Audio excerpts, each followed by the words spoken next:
ஈரானுடைய சுப்ரீம் தலைவர் ஆயத்துல்லா கொமீனி அவருடைய மரணத்திற்கு பின்னாடி மிகவும் கோபமான ஈரான் இன்னைக்கு ட்ரூ ப்ராமிஸ் 4 என்ற அந்த ப்ராஜெக்டின் வழியாக 10வது அலைவரிசையாக இன்னைக்கு இஸ்ரேல் மேலே பல்வேறு இடங்களில் தொடர்ந்து ராக்கெட்டுகளை ஏவிட்டுருக்கு.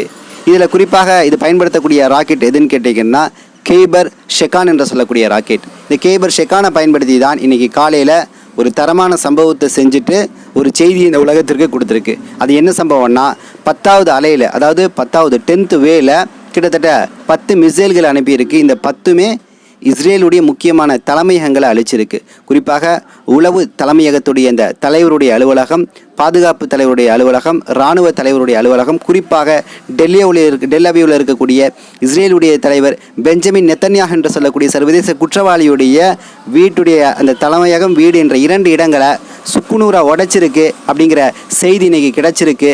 ஈரான் தெளிவாக சொல்லுது, இதில் நெத்தன்யாஹு உயிரோடு இருக்காரா இல்லையான்னு தெரியல, சற்று கொஞ்சம் பார்த்து உறுதி செஞ்சுக்கங்க அப்படிங்கிற அளவுக்கு தனது தாக்குதலை விரிவுபடுத்தியிருக்கு. அது மட்டும் இல்லாமல் கிட்டத்தட்ட 15 நாடுகளில் தொடர்ந்து நேரடியாக மறைமுகமாக இன்னைக்கு ஈரான் தாக்குதலை ஏற்படுத்திட்டு இருக்கு. குறிப்பாக பஹ்ரைன், கத்தார் போன்ற இடங்களில் அமெரிக்காவுடைய அனைத்து தளங்களையும் சொத்துக்கள் மற்றும் கட்டிடங்கள் என்று எல்லா விதமான ஹோட்டல்கள் என்று அனைத்தையும் லிஸ்ட்டு போட்டு இன்னைக்கு வச்சிருந்தனால அதன் அடிப்படையில் இன்னைக்கு தாக்குதல் நடத்திட்டு இருக்கு. இது செயற்கைக்கோள் வழியாக கிடைக்கக்கூடிய தகவல்கள். இன்னும் சீனா கூட சில தகவல்களை கொடுத்துருக்கு அப்படிங்கிற மாதிரி செய்திகள் கூட வந்துட்டு இருக்கு. குவைத்தில் பார்த்தீங்கன்னா இருக்கக்கூடிய இந்த அமெரிக்க தளங்களை பாதுகாப்பதற்காக அமெரிக்காவுடைய F-18 F-15 என்ற 2 போர் விமானங்கள் பறந்திருக்கு. இதை அங்கே இருக்கக்கூடிய ஈரானுடைய ராக்கெட்டுகள் இடைமறிச்சனால அதிலிருந்து ஒரு துருப்பு கீழே விழுந்துடுறான். இந்த துருப்பை சுற்றி அங்கே இருக்கக்கூடிய வெகுஜன மக்கள்லாம் நின்றுட்டு இருக்காங்க. கிட்டத்தட்ட சரண்டர் அடைஞ்சிடறான், ஆயுதங்கள் எல்லாம் கீழே போட்டு சரண்டர் அடைஞ்சிடறான். பென்கியூர் என்று சொல்லக்கூடிய தலைவர், இவன் கிட்டத்தட்ட ஒரு தீவிரவாதி. ஏன்னா இவன் தான் இந்த போருக்கு மூல காரணமே.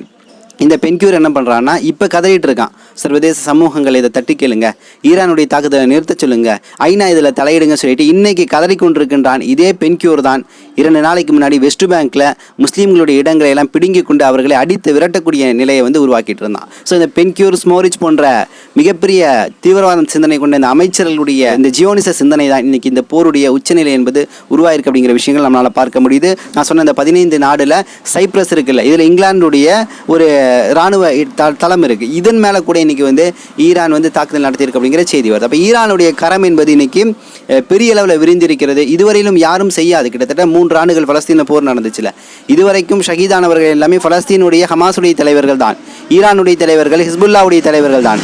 ஆனால் முதல் முறையாக தலைவரை கொள்ளக்கூடிய சமயத்தில் பல மக்கள் கேள்வி எழுப்புறாங்க, ஏன் எதிரியை தாக்க மாட்டேங்கிறாங்க. அந்த எதிரி தாக்குதலை தான் இன்னைக்கு ஈரான் ஆரம்பிச்சிருக்கு. நெத்தன்யாஹு, ட்ரம்ப் இந்த 2 நபர்களை இலக்காக வைத்து இனி அடுத்த போருடைய நகர்வு என்பது சென்று கொண்டு இருக்கிறது அப்படிங்கிற விஷயங்களை பார்க்க முடியுது.